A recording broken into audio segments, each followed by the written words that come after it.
Now, if you want to step back in time as you welcome spring, Winston-Salem has 3 gardens that are rooted in history.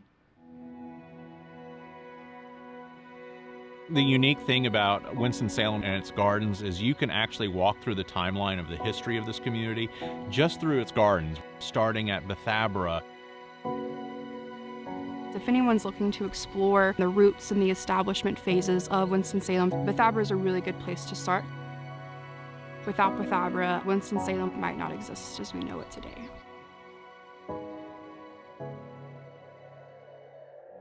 The Moravians soon realized that they were going to need to develop an economy and a money system for the church. They purchased about 100,000 acres of land known as the Wachovia Tract. The preservation of natural history is just as important as the preservation of architectural history. My favorite part of this garden would probably be the grape arbor. Although some of the plants are similar, the grape arbor stands in the exact same place as the first.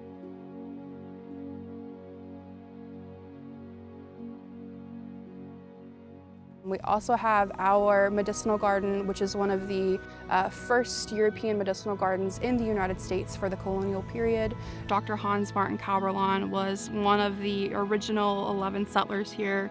His trade and specialty was medicine. Once he got his garden planted, lots of people came seeking his medical practice and his medicinal herbs. Bethabara actually translates from Hebrew to House of Passage. In 1766, they were reminded of their plans to establish Salem, which would have been the central city for the tract of land that they purchased.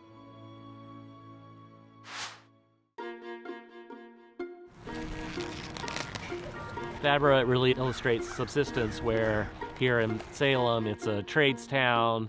They wanted to interface with the outer world a little bit.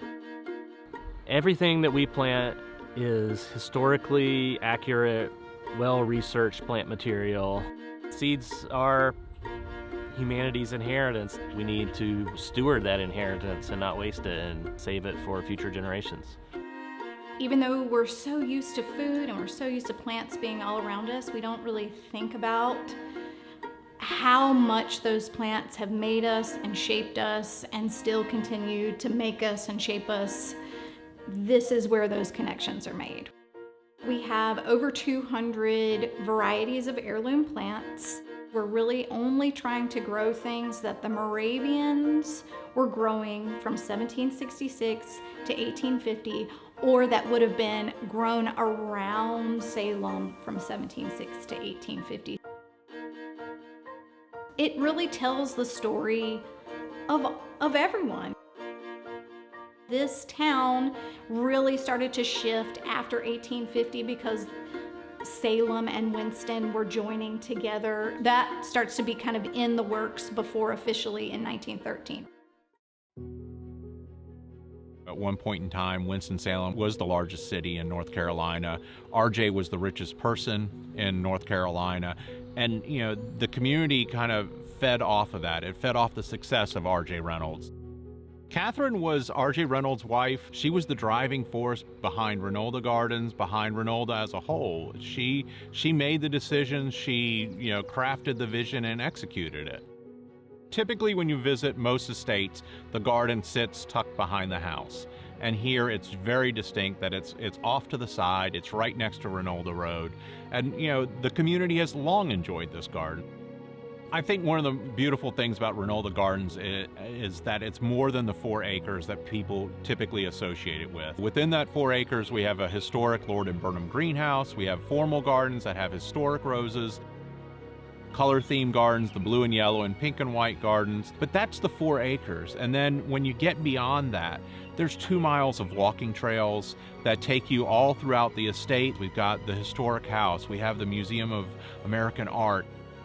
And then go grab a fantastic donut or a great meal in the village.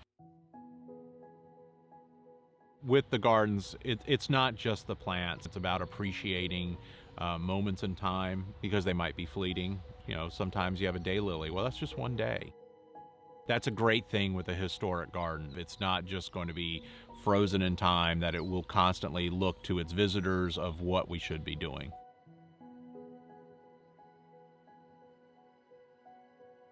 The The best way to find out about the historic gardens in Winston-Salem is to go to their website at visitwinstonsalem.com/things-to-do/heirloom gardens.